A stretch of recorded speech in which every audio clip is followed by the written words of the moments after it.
Bom, imediatamente, em função do tempo, vamos direto ao professor Hamilton Moreto, professor do Instituto da Universidade Estadual de Campinas, representando a Associação Brasileira de Estudos do Trabalho, e vamos finalizar depois com o Dr. José Lima Ramos Pereira, do Ministério Público do Trabalho.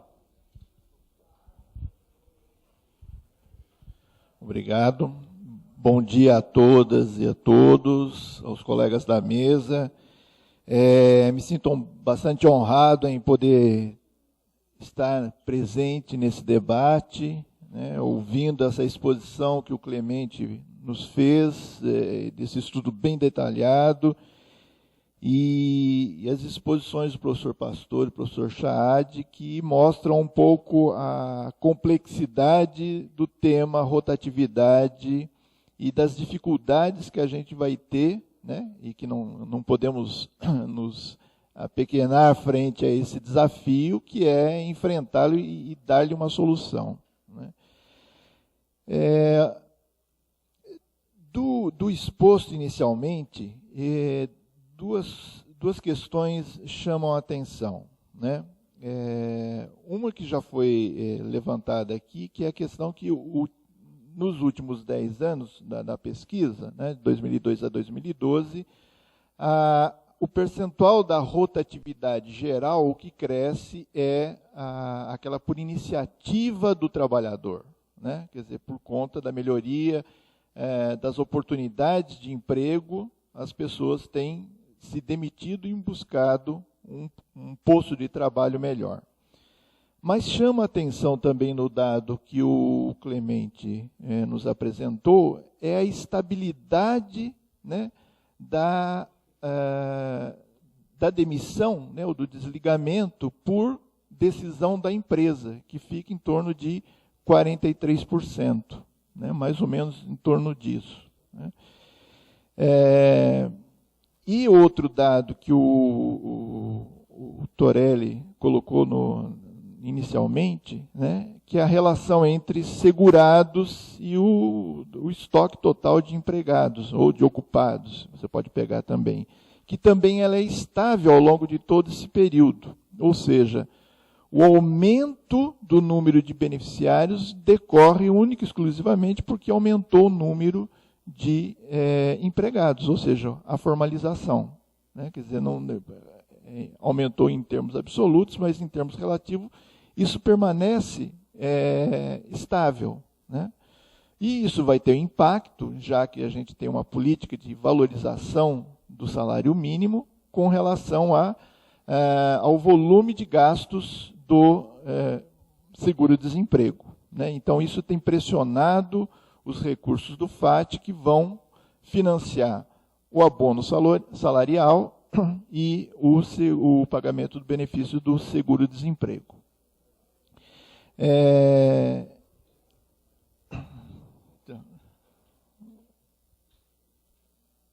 O professor vai ter que sair. Então, esse aumento dos gastos com seguro-desemprego decorre dessa dinâmica, né, que a gente observou nas informações passadas pelo Clemente. A questão do porquê se mantém essa rotatividade, né, quer dizer, se a gente desconsiderar, né, todos aqueles casos que o professor Pastor, inclusive, colocou aqui, né, quer dizer, as dificuldades, não significa que todo o posto de trabalho que está na rotatividade lá aparecendo, significa que ele está sendo substituído por um trabalhador de menor rendimento, né? Mas, mesmo assim, isso é elevado se a gente compararmos com as economias desenvolvidas, né? E aí, então, surge duas questões. A primeira é com relação da utilização desse mecanismo, né, de rotatividade para você fazer, evitar, eu diria, né, da parte do empregador, né, de você fazer investimentos no aprimoramento, no aumento da sua produtividade, o que levaria a uma redução dos custos relativos da mão de obra, né? E, obviamente, isso fortaleceria ou melhoraria a condição de qualificação desse trabalhador, porque ele teria uma relação de emprego mais estável e, portanto, o investimento que ele poderia fazer nessa ocupação, né, teria retorno, né? Quer dizer, o seu próprio investimento na sua qualificação. E a própria empresa teria retornos em relação a esse investimento de manter esse trabalhador por um tempo mais longo no emprego, né? Do outro lado, né, nós podemos pensar que existe também a iniciativa do trabalhador de ser demitido para poder, no curto prazo, ganhar, né, vamos dizer assim, a bolada, né, do FGTS, a multa e depois o seguro-desemprego, né? E, todo o dinheiro que ele recebe ao final de ser demitido, né, mais o seguro-desemprego, né, por 3 até 5 meses, e, ao mesmo tempo, isso estimularia a contratação ou o trabalho informal, né, que ele teria ainda uma nova ocupação e um adicional que seria o benefício de seguro-desemprego. Ora, como coibir esse tipo de iniciativa, né? Quer dizer, então, acho que a gente tem, dos dois lados, temos dificuldades. Como desincentivar o empregador, né, a utilizar esse mecanismo da rotatividade, né, para reduzir custos e ter maiores lucros, e, ao mesmo tempo, do trabalhador, ele fazer essa estratégia de, no curto prazo, ter um ganho maior, né, sendo que ele vai ser penalizado na Previdência tal, no futuro, né? E aí eu colocaria, né, uma questão que o professor Chad chamou a atenção, né, que é o sistema de emprego, né, o SINE, o Sistema Nacional de Emprego, que talvez ele esteja subutilizado, talvez ele precise ser aprimorado, né, para desempenhar tanto um maior acompanhamento do beneficiário do seguro-desemprego, né, como também para as empresas, sobretudo as pequenas empresas, pequenas e microempresas, né, mas não só, de fortalecer ou aprimorar o recrutamento e a seleção de trabalhadores para quando ela tem uma vaga de emprego, né? Então, o serviço público de emprego ele poderia exercer um papel mais atuante, mais firme, no ponto de vista da intermediação, né? Quer dizer, aprimorar as atividades de recrutamento e seleção, né? E, por um outro, fazer um acompanhamento mais próximo do beneficiário do seguro-desemprego, né? Por exemplo, acho que no caso americano e inglês, por exemplo, o beneficiário do seguro-desemprego ele recebe semanalmente. Então, semanalmente ele tem que se apresentar ao Serviço Público de Emprego, onde ele vai meio que explicar o que ele tem tomado, as iniciativas que ele tem tomado para poder encontrar um novo emprego, ou, no caso dele não ter encontrado nada, se existe alguma oportunidade para ele, né, no perfil que ele tem, né, ali no Serviço Público de Emprego, ou mesmo encaminhá-lo para uma atividade de qualificação, de treinamento, de manutenção das suas habilidades, né, no momento do desemprego. Então, eu acho que isso poderia, de certa forma, né, restringir um pouco essas atitudes, vamos dizer assim, oportunistas em você receber o seguro-desemprego e, ao mesmo tempo, aceitar uma ocupação no setor informal, ou aceitar um emprego sem o registro em carteira de trabalho, né? Então, isso significa que você vai ter que também ampliar os recursos direcionados ao Cine, uma vez que hoje o Cine ele tem muito pouco recurso que vem do FAT. O FAT hoje praticamente ele cobre somente seguro-desemprego e abono salarial. Isso representa, acho que mais de 95%, não tenho certeza se é esse o valor, né? Mas o total de recursos que sobra para você investir nas atividades de qualificação, de intermediação e as atividades administrativas é muito pequena, né? Quer dizer, o que consome os recursos que vão para o FAT que estão disponíveis, né, para o FAT é seguro-desemprego e abono salarial. Então, essa maior proximidade, a ampliação do serviço, né, vamos dizer assim, a intensificação dos serviços prestados ao trabalhador e às empresas pode ter algum papel em melhorar esse tipo de relação, vamos dizer assim, promíscua entre baixo tempo de permanência no emprego do empregado, né? Uma outra questão que é importante, me parece, é a relação também de inibir o trabalhador a forçar a sua demissão, né, para poder obter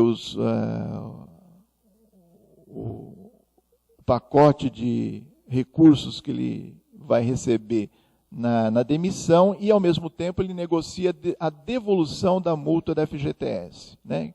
Evidentemente que isso só funciona nos pequenas empresas, né? Onde que é a mais próxima relação entre o dono do empreendimento ou o gestor desse empreendimento para poder fazer esse tipo de acordo, né? Agora, pode-se até pensar, evidentemente não sei se isso é legalmente possível, né, mas desse recurso que iria para o trabalhador, isso reverter para a atividade do Cine, ou do próprio seguro-desemprego, ou então numa poupança a longo prazo, quer dizer, ele só receberia esse recurso no final na sua aposentadoria, né? Ou seja, a empresa não teria nenhum estímulo, nesse caso, a fazer um acordo, porque ela teria que, evidentemente, ela não teria esse retorno dos 40%. Né? Agora, uma última questão, né, diz respeito a que o professor Chad chamou a atenção com relação ao financiamento do seguro-desemprego, né? Quer dizer, uma coisa é reduzir a rotatividade que leva, né, que gera o benefício, outra é o financiamento do seguro-desemprego, né? E aí eu acho que, o professor mencionou, mas acho que a druta é um fator importante, ou seja, você retira, né, do total da arrecadação do PIS/PASET, 20%, ele é retirado, né, para o Tesouro, né? E aí, no final, o Tesouro acaba tendo que cobrir com o déficit que vai aparecer no caixa ali, porque muitas vezes você tem um gasto com o seguro-desemprego muito acima do que foi repassado pelo FAT, né, para você poder arcar com essas despesas, né? Então, a questão de...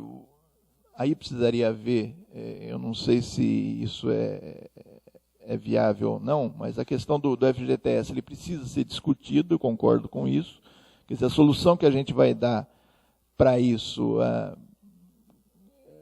é difícil, quer dizer, é uma negociação complicada, né? Quer dizer, é um direito do trabalhador, quer dizer, os sindicatos vão, num primeiro momento, se posicionar contra, é preciso, então, rediscutir como que a gente faz com isso, quer dizer, como melhora já que isso é um direito do trabalhador, né? E como você faz essa mudança. Quer dizer, pode pensar até discutir FGTS, o próprio financiamento do FAT e a questão do abono salarial.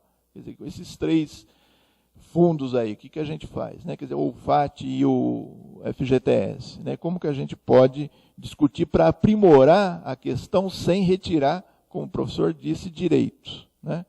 E aí a terceirização, acho que a regulamentação é fundamental, porque muitas vezes a má terceirização, vamos dizer assim, aquela terceirização que não é um ganho, né, para quem está terceirizando, mas é simplesmente uma redução de custo, ela provavelmente pode estimular a esse tipo de aumento não, mas de manutenção dessa rotatividade, né?